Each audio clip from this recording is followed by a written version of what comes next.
ಇಂಡಿ ತಾಲೂಕಿನ ಲಾಕ್ಷಣ ಜಾತ್ರೆ ಮಹೋತ್ಸವ ವಿಜೃಂಭಣೆಯಿಂದ ನಡೆಯಿತು. ಜಾತ್ರೆ ವೇಳೆ ಇಂಡಿ ಶಾಸಕರಾದ ಯಶವಂತ ರಾಯಗೌಡ ಪಾಟೀಲ ಮಾತನಾಡಿ, ಸುಕ್ಷೇತ್ರ ಕ್ಷೇತ್ರದಲ್ಲಿ ಸುಮಾರು ವರ್ಷಗಳಿಂದ ಪಾರಂಪರಿಕವಾಗಿ ಜಾತ್ರೆ ನಡೆಯುತ್ತದೆ. ಇಲ್ಲಿನ ಸಂಭ್ರಮದ ಸಡಗರ ವಾತಾವರಣ ನಿರ್ಮಿಸಲು ಬಹಳಷ್ಟು ಭಕ್ತರು ಆಗಮಿಸಿ ಪೂಜೆ ಪುನಸ್ಕಾರ ಸಲ್ಲಿಸಿ ಪಾವನರಾಗುತ್ತಾರೆ. ಭಕ್ತರ ಇಷ್ಟಾರ್ಥ ಈಡೇರಿಸುವ ಲಾಕ್ಷಣ ಕ್ಷೇತ್ರಕ್ಕೆ ಅನೇಕ ಪಾವನತೆ ನಡೆಯುವ ನಿಟ್ಟಿನಲ್ಲಿ ಲಾಕ್ಷಣ ಜಾತ್ರೆ ಮಹೋತ್ಸವದ ಹಿನ್ನೆಲೆ ಭಕ್ತರು ಆಗಮಿಸುತ್ತಾರೆ.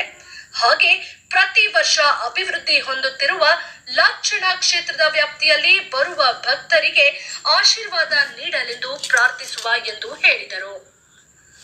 ಇನ್ನು ದೇವಸ್ಥಾನ ಮುಖ್ಯಸ್ಥರಾಗಿ ಹಾಗೂ ಗ್ರಾಮ ಪಂಚಾಯಿತಿ ವತಿಯಿಂದ ಅನೇಕ ರೀತಿಯ ಅಭಿವೃದ್ಧಿ ಹಾಗೂ ಬಂದ ಭಕ್ತರು ಅನ್ನದಾಸೋಹ ವ್ಯವಸ್ಥೆ ಪಡೆದುಕೊಂಡು ಜಾತ್ರೆ ಸಮಯದಲ್ಲಿ ಲಾಕ್ಷಣ ಸುಕ್ಷೇತ್ರದ ಬಗ್ಗೆ ಮಾತನಾಡಿದರು.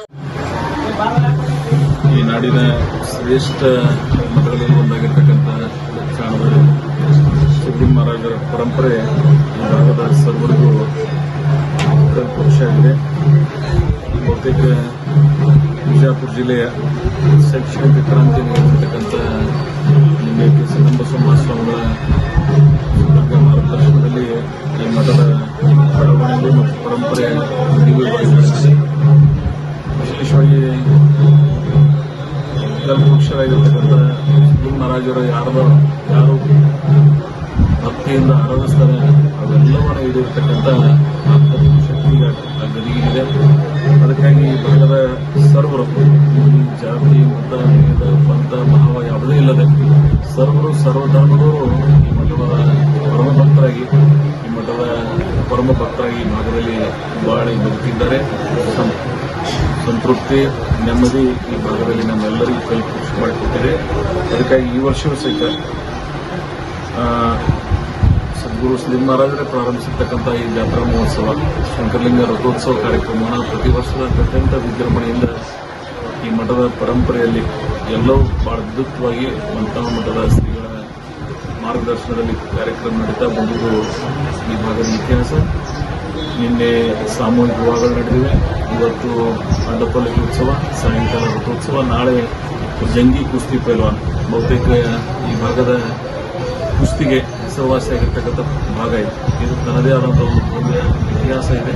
ಲಚ್ಚಾಣದ ಸಿದ್ಧಿ ಮಹಾರಾಜರ ಕೃಪೆಯ ದಯದಿಂದ ಈ ಭಾಗದಲ್ಲಿ ಸರ್ವರಿಗೂ ಒಳ್ಳೆಯದಾಗಲಿ ಅಂತೇಳಿ ನಾನು ಸಹಿತ ಸರ್ವಜನರ ಪರವಾಗಿ ಈ ಭಾಗದ ಪ್ರತಿನಿಧಿಯಾಗಿ ಸರ್ಕಾರದ ಭಾಗವಾಗಿ ಈ ಭಾಗದ ಜನರ ಅಭಿವೃದ್ಧಿಗೆ ಒಳ್ಳೆಯದಾಗಲಿ ಅಂತೇಳಿ ಪ್ರಾರ್ಥಿಸಲುಗೋಸ್ಕರ ಪ್ರತಿ ವರ್ಷದಂತೆ ಈ ಭಾಗದ ಶಾಸಕನಲ್ಲ, ಈ ಮಠದ ಪರಂಪರೆಗೆ ಪರಮಭಕ್ತನಾಗಿ ಈ ಕಾರ್ಯಕ್ರಮದಲ್ಲಿ ಈ ಮಠದಲ್ಲಿ ಭಾಗವಹಿಸಿದ್ದೀವಿ. ಸಿದ್ಧಿ ಮಹಾರಾಜರ ಕರುಣೆ ದಯೆ ಈ ಸರ್ವರಿಗೂ ಒಳ್ಳೆಯದಾಗಿದೆ ಅಂತ ನಾನು ನಿರ್ವಹಿಸಿದ್ದೇನೆ. ಇಂಡಿ ತಾಲೂಕಿನ ಸುಕ್ಷೇತ್ರ ಲಕ್ಷಣ ಸಿದ್ಧಿ ಮಹಾರಾಜರ ಒಂದು ಭೂ ಕೈಲಾಸ ಅಂತ ಹೇಳಿಕೊಳ್ಳಲಾಗ್ತದೆ. ಈ ಸಿದ್ಧಿ ಮಹಾರಾಜರು ಅಂತ ಕೇಳಿದ್ರೆ ಈ ತಾಲೂಕಷ್ಟೇ ಜಿಲ್ಲೆಯಲ್ಲೂ ಕೂಡ ಬಹಳ ಒಂದು ಪವಾಡ ಪುರುಷರು, ದೈವ ಪುರುಷರು ಇಲ್ಲಿ ಬಂದಾಗ ಸಿದ್ಧಿ ಪುರುಷರು ಈ ಒಂದು ಜೀವನಕ್ಕೆ ಒಂದು ದರ್ಶನ ತಗೊಂಡು ಹೋದರೆ ನಾವು ಉದ್ಧಾರ ಆಗ್ತೀವಿ ಅನ್ನುವಂಥ ಮನವರಿಕೆ ಈ ವರ್ಷಗಳ ಇದರ ಹಿನ್ನೆಲೆ ಬಹುಶಃ ಈ ಮಠದ ಹಿನ್ನೆಲೆ ಒಂದು 200 ವರ್ಷಗಳ ಹಿನ್ನೆಲೆ ಇದೆ. ಏನು ಅಂತ ಹೇಳಿದ್ರೆ ಬಂಟ್ನಾಳ, ಇಂಡಿ ತಾಲೂಕಿನ ಬಂಟ್ನಾಳದ 2ನೇ ಪೀಠಾಧಿಕಾರಿ ಆದಂಥ ಗುರು ಶಂಕರಲಿಂಗ ಮಹಾರಾಜರ ಶಿಷ್ಯ ಸಿದ್ಧಿ ಮಹಾರಾಜರು ಅವರಿಂದ ಆಶೀರ್ವಾದ ಪಡ್ಕೊಂಡು ದೀಕ್ಷೆಯನ್ನು ಪಡ್ಕೊಂಡು ಅವರ ಆದೇಶಕ್ಕೆ ಇಲ್ಲಿ ಶ್ರೀಮಠವನ್ನು ಕಟ್ಟಿದ್ದಾರೆ. ಇವತ್ತು ಈಗ ಸದ್ಯ ನಡೀತಾ ಇರ್ತಕ್ಕಂಥ ಉತ್ಸವ ಯಾವುದು ಅಂತ ಹೇಳಿದ್ರೆ ಸದ್ಗುರು ಆ ಸಿದ್ಧಲಿಂಗ ಮಹಾರಾಜರು, ಸದ್ಗುರು ಶಂಕರಲಿಂಗ ಅಂದ್ರೆ ಅವ್ರ ಗುರು ಯಾರಿಂದ ದೀಕ್ಷೆಯನ್ನು ಬಂಟ್ನಾಳ ಅವ್ರ ಹೆಸರಿನಲ್ಲಿ ಮಠ ಕಟ್ಟಿ ಪ್ರಥಮದಲ್ಲಿ ಅವ್ರ ಹೆಸರಿನಲ್ಲಿ ಸಿದ್ಧಿ ಮಹಾರಾಜರು ಮಾಡ್ಕೊಂಡು ಬಂದಂತ ಈ ಒಂದು ಜಾತ್ರೋತ್ಸವ. ಇದು ಶಂಕರಲಿಂಗೇಶ್ವರ ಜಾತ್ರೆ ಅಂತ ಹೇಳ್ತೀವಿ.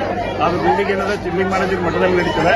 ಆದ್ರೆ ಇರೋದೇ ಶಂಕರಲಿಂಗೇಶ್ವರ ಗುರು ಶಂಕರಲಿಂಗೇಶ್ವರ ಜಾತ್ರೆ. ಇದು ಆ ಗುರುವಿನ ಸವಿನೆನಪಿಗಾಗಿ ಅಥವಾ ಆ ಗುರು ಕೊಟ್ಟಂತ ಅರ್ಪಣೆ, ಆ ತಪೋನಿಧಿ ಅಥವಾ ತಪೋಶಕ್ತಿ, ಅವರ ಆಶೀರ್ವಾದ ಏನಿತ್ತು, ಈ ಲೋಕ ಸಂಚಾರ ಮಾಡಬೇಕು, ತಿರುಸೇಲಕ್ಕೆ ಹೋಗಬೇಕು, ಇಂಥಲ್ಲೇ ಮಠ ಕಟ್ಟಬೇಕು ಅಂತ ಹೇಳಿ ಆ ಗುರು ಚಿಹ್ನೆಗಳನ್ನು ಗುರುತನ್ನ ಏನು ತೋರಿಸಿದ್ರು ಆ ಗುರುವಿನ ಗುರುತಿಗಾಗಿ ಈಗ ಗುರು ಶಂಕರಲಿಂಗ ಜಾತ್ರೋತ್ಸವ ಅಂತ ಹೇಳಿ ಮಾಡ್ತೀವಿ.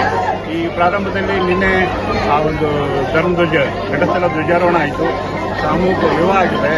ಆದ್ರೆ ಜಾತ್ರೆಯ ಪ್ರಮುಖ ಘಟ್ಟ ಅಂತ ಹೇಳಿದ್ರೆ ಇಂದು ನಿನ್ನೆ ಅಗ್ನಿ ಸ್ಪರ್ಶ ಆಗಿದೆ. ಇನ್ನೇನು ಕೇವಲ ಸ್ವಲ್ಪ ಸಮಯದಲ್ಲಿ ಅಗ್ನಿ ಪ್ರವೇಶ ಆಗ್ತದೆ. ಆಮೇಲೆ ಮುಖ್ಯ ಆಕರ್ಷಣೀಯವಾದಂಥದ್ದು ರಥೋತ್ಸವ ಸಾಯಂಕಾಲ 5 ಗಂಟೆಗೆ ಇರ್ತದೆ. ಅದು ರಥದ ಹಿನ್ನೆಲೆ ಅಂತ ಹೇಳಿದ್ರೆ ಅದು ಸ್ವತಃ ಸಿದ್ದಲಿಂಗ ಮಹಾರಾಜರೇ ಮಾಡಿದಂಥ ರಥ ಅದು ದೇವರು ಅಂತ ನಾವು ಏನಂತೀವ. ಅದು ರಥೋತ್ಸವ ಮತ್ತು ಅಗ್ನಿ ಸ್ಪರ್ಶ ನಾಳೆ ಕುಸ್ತಿ ಇರ್ತದೆ. ಗದಗ ಕುಸ್ತಿ ಅಂತ ಇರ್ತದೆ. ಸೋಲಾಪುರದ ಒಬ್ಬರು ವಾರದ ಭಕ್ತರು ನೂರಾರು ವರ್ಷಗಳ ಹಿಂದೆ ಒಂದು ಬೆಳ್ಳಿ ಗದ ಕೊಟ್ಟಾರ. ಆ ಬೆಳ್ಳಿ ಗದ 3 ವರ್ಷ ಯಾರು ಕಂಟಿನ್ಯೂ ಆಗಿ ಸತತವಾಗಿ 3 ವರ್ಷ ಕಲ್ತಾರೆ ಅವ್ರು ಬೆಳ್ಳಿ ಗದ ಕೊಟ್ಟಕ್ಕಂಥ ಒಂದು ಸಂಪ್ರದಾಯ. ಅದಕ್ಕೆ ಈ ಆಕರ್ಷಣೀಯ ಒಂದು ಐಟಮ್ಗಳು ಯಾವುವು ಅಂತ ಕೇಳಿದ್ರೆ ಕುಸ್ತಿ ಆಗಿರ್ಬೋದು, ತೇರ್ ಆಗಿರ್ಬೋದು. ತೇರ ಸ್ವತಃ ಸಿದ್ದಲಿಂಗ ಮಹಾರಾಜರು ಇಲ್ಲಿ ಅಷ್ಟೇ ಅಲ್ಲ, ಇಲ್ಲೇ ತೇರ್ ಮಾಡಿ ಅದು ಕಕ್ಕಡ ಮೇಲಿಗೆ ತೇರ ಮನುಷ್ಯರು ಎಳೆದಾಡು ತನ್ನಿಂದ ತಾನೇ ಹೋದಂಥ ತೇರಿನ ಪವಾಡ ಅದ. ಆ ಒಂದು ಸವಿನೆನಪಿಗಾಗಿ ಈಗ ನಡೀತದೆ. ಇಲ್ಲಿ ಜ್ಞಾನ ಪ್ರಸಾದ ನಡೀತದೆ. ಜ್ಞಾನ ಪ್ರಸಾದ ನಡೆಯಬೇಕಂದ್ರೆ ಸಿದ್ಧಿಪುರುಷ ಸಿದ್ದಲಿಂಗ ಮಹಾರಾಜರಿಂದ ಈ ನೆಲ ಪಾವನಾಗಿ ಭಕ್ತಿ ನೆಲೆ ಆಗ್ಯದ. ಇನ್ನೊಂದೇನು ಅಂತ ಕೇಳಿದ್ರೆ ಗುರು, ಆ ಗುರು ಏನೇ ಬಂತ್ರಾಳ ಗುರುಗಳಾದ್ರೆ 2ನೇ 4ನೇ ಪೀಠಾಧಿಕಾರಿಗಳಾದಂಥ ಈ ನಾಡನ್ನ ಜ್ಞಾನದ ಜ್ಯೋತಿಯಿಂದ ಬೆಳಗಿದ ಲಿಂಗೈಕ್ಯ ಚಂದ್ರಮುಖ ಸ್ವಾಮೀಜಿಯವರು ಈ ಉಸ್ತುವಾರಿ ಅವರಿಗೆ ಈ ಮಠವನ್ನು ಒಪ್ಪಿಸಿದಾಗ ಇಲ್ಲಿ 2 ಒಂದು ಸಿದ್ದಲಿಂಗ ಮಹಾರಾಜರ ಒಂದು ಆಶೀರ್ವಾದದಿಂದ ಭಕ್ತಿ ನೆಲೆ ಆಗಿದೆ. ಆ ಸಂಗಮ ಶ್ರೀಗಳು ದೂರದರ್ಶಿಯವರು ಅಭಿನವ ಬಸವಣ್ಣ ನೆನೆಸಿಕೊಂಡಂತ ಬಂತ್ರಾಳ ಲಿಂಗೈಕ್ಯ ಸಂಗಮೇಶ್ವರ ಸ್ವಾಮೀಜಿಯವರ ಪ್ರಭಾವದಿಂದ ಇಲ್ಲಿ ಶಿಕ್ಷಣ ಸಂಸ್ಥೆಗಳು ಇಲ್ಲಿ ಅಷ್ಟೇ ಅಲ್ಲ, ನಮ್ಮ ಇಡೀ ಜಿಲ್ಲೆಯಲ್ಲಿ ಹೊರದ ನಾಡು ಹೋಗಿ ಜ್ಞಾನದ ಬೀಡು ಮಾಡಿದಂಥ ಕೀರ್ತಿ ಯಾರಿಗಾರ ಇದ್ದರೆ ಅದು ಬಂತ್ರಾಳದ ಲಿಂಗೈಕ್ಯ ಸಂಗಮೇಶ್ವರ ಸ್ವಾಮೀಜಿಗಳು.